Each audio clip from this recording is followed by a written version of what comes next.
এখন আমি এখানে সেবারে একটা টিকিট ইস্যু করব, শ্রীলঙ্কান এয়ারলাইন্সের টিকিট। আমি টিকিটটা কপি করে টিকিট স্ট্যাটাসটা নিলাম। এখানে আমার টিকিট ডেটটা দেখতেছি 17 নভেম্বর ছিল।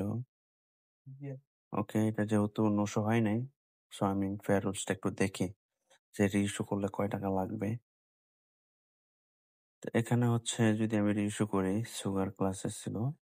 তো এখানে আমি আরডি 1 ডিসপ্লে 16 দিলে আমার এখানে চলে আসবে যে আমার পেনাল্টিটা।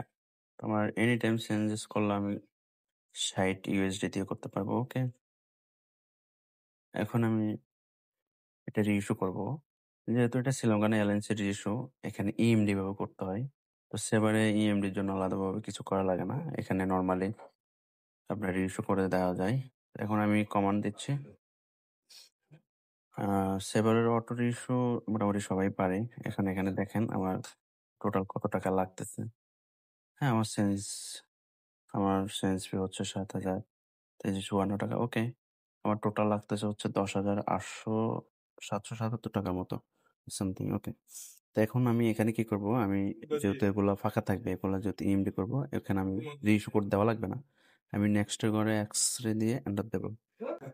এরপরে হচ্ছে আমি এখানে যেহেতু আমি কমিশনটা পাবো, সেক্ষেত্রে আমার এখানে কমিশন দিতে হবে 7, যেহেতু আমার ডিফারেন্স অফ ফেয়ার আছে, হায়ার ক্লাসে করতেছি। ওকে, এখানে ক্যাশের ঘরে এক্স-রে দেবো, আর হচ্ছে নেক্সট টিকিটের ঘরে এক্স-রে দিয়ে আমি এন্টার দিলে আমার টিকিটটা রিইস্যু হয়ে যাবে। আর এই যে এখানে দেখেন, এখানে হচ্ছে যে ইএমডি এক্স-রে দেওয়া আছে অটোমেটিকলি। ওকে, এই যে আমার টিকিট রিইস্যু হয়ে গেছে।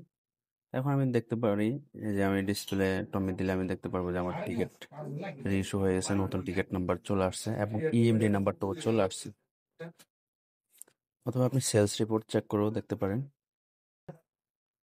এই যে এখানে ডিকিউবি ডিসপ্লে দিলে আপনার সেলস রিপোর্টটা চলে আসবে।